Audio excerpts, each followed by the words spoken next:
नमस्कार दोस्तों, आरती सौरभ सहदेव चैनल पर आपका एक बार फिर से स्वागत है। तो आज हम फिर से लेकर आए हैं आपके लिए एक नई कहानी। तो आज की कहानी है हमारी खरगोश, तीतर और धूर्त बिल्ली की कहानी।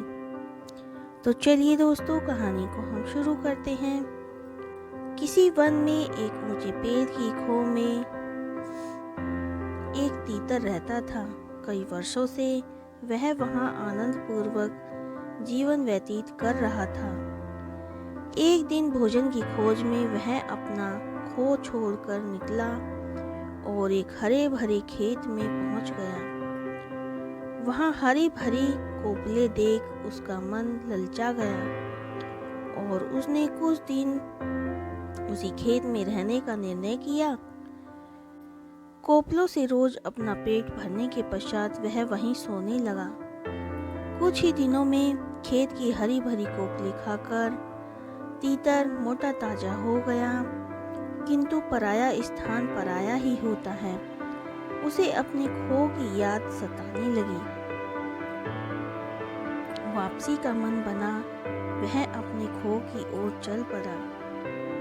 खो पहुंचकर उसने वहां एक खरगोश को वास करते हुए पाया। तीतर की अनुपस्थिति में एक दिन खरगोश उस पेड़ पर आया और खाली खो देखकर वहीं मजे से रहने लगा। अपने खो में खरगोश का कब्जा देख तीतर क्रोधित हो गया। उसे भगाते हुए वह बोला, चोर, तुम मेरी खो में क्या कर रहे हो?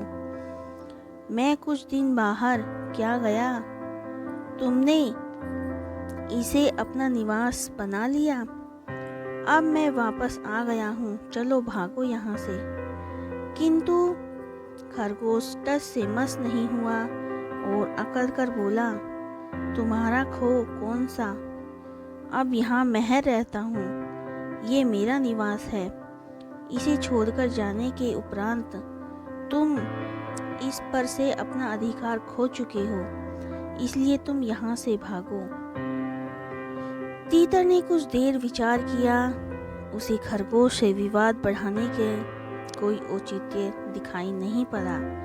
वह बोला, हमें इस विवाद के निराकरण के लिए किसी मध्यस्थ के पास चलना चाहिए, अन्यथा यह परिणाम के बढ़ता ही चला जाएगा। मध्यस्थ हम दोनों का पक्ष सुनने के पश्चात जो भी निर्णय देगा, हम उसे स्वीकार कर लेंगे।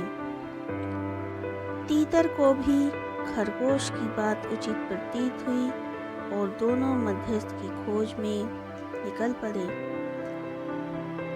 जब तीतर और खरगोश के मध्य ये वार्ता चल रही थी, ठीक उसी समय एक जंगली बिल्ली वहां से गुजर रही थी। उसने दोनों की बातें सुन ली और सोचा, क्यों ना स्थिति का लाभ उठाते हुए मैं इन दोनों की मध्यस्थ बन जाऊं। जैसे ही अवसर मिलेगा, मैं इन्हें मारकर खा जाऊंगी। वह तुरंत पास बहती एक नदी के किनारे माला बैठकर जपने लगी और सूर्य की ओर मुख और आंखें बंद कर धर्म पाठ करने का दिखावा करने लगी। तीतर और खरगोश मध्यस्थ की खोज करते करते नदी किनारे पहुंचे। धर्म पाठ करती बिल्ली को देख उन्होंने सोचा कि ये अवश्य कोई धर्मगुरु है। न्याय के लिए उन्हें उससे परामर्श लेना उचित प्रतीत होता है। वे कुछ दूरी पर खड़े हो गए और बिल्ली को अपनी समस्या बताकर अनुनय करने लगे। गुरुवर, कृपया हमारे विवाद का निपटारा कर दीजिए।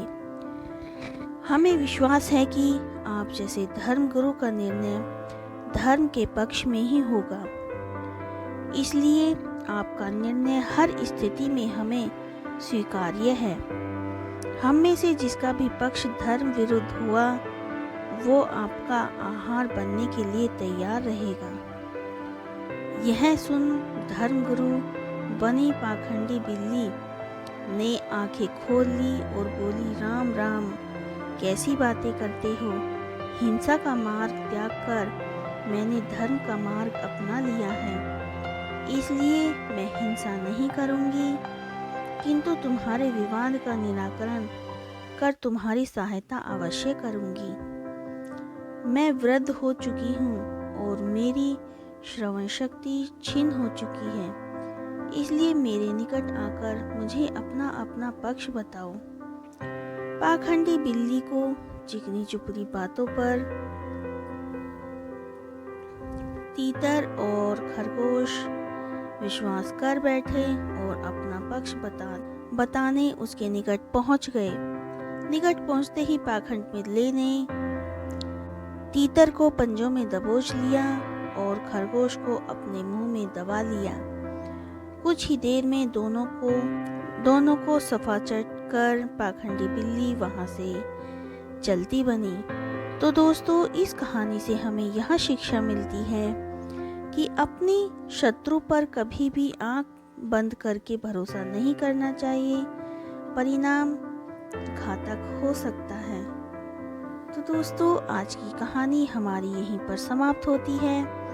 आज की कहानी आपको हमारी कैसी लगी, हमें कमेंट करके ज़रूर बताएं। अगर आपको हमारी कहानी पसंद आई हो तो उसे ज़्यादा से ज़्यादा लाइक और शेयर करें और हमारी चैनल को सब्सक्राइब करना ना भूलें। धन्यवाद।